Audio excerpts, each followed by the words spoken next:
Je juge le manga que tu détestes. Je sais, c'est une appellation un petit peu forte, mais la dernière fois, je vous avais dit de me suggérer les mangas que vous n'aviez pas du tout aimé dans les commentaires, et j'ai eu pas mal de réponses. Donc on va checker ça, et je vais vous donner mon avis en retour. Dreams qui dit Naruto surcoté, j'aime pas, le lore est pas fou, et les personnages non plus. Je pourrais pas être en accord avec toi, étant donné qu'en plus c'est un animé de mon enfance, que j'ai grandi avec, et que je trouve que le lore est extrêmement vaste. Mais peut-être que si tu découvres le manga aujourd'hui, après avoir lu énormément d'autres œuvres, oui, bah peut-être que les schémas te semblent assez classiques. Mais si on replace ça dans le contexte, au moment où Naruto est sorti, le lore était vraiment cool. Avec la quantité de personnages, la plupart étaient plutôt bien développés. Mais je peux entendre que si certains découvrent aujourd'hui, bah ils apprécient pas. Je peux entendre. Et si tu veux que je réagisse également à ton avis, abonne-toi d'abord à ce compte et écris-le en commentaire. Daredevil, l'attaque des titans, je déteste. Et je vois que t'es pas le seul, j'en vois plein qui disent la même chose.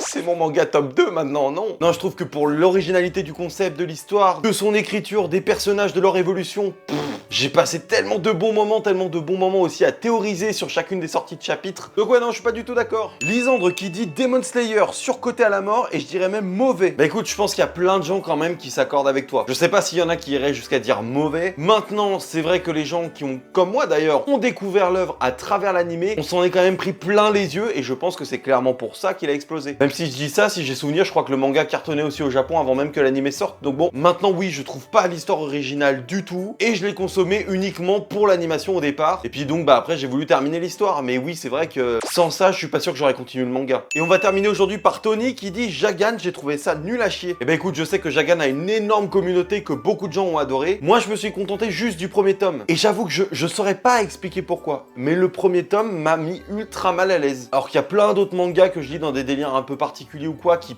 passe globalement. Mais Jagan, je sais pas, il y a quelque chose avec ce manga qui m'a gêné. Est-ce que c'est dans le dessin? Est-ce que c'est dans la manière de raconter l'histoire? Je sais pas. Donc je te rejoins à peu près.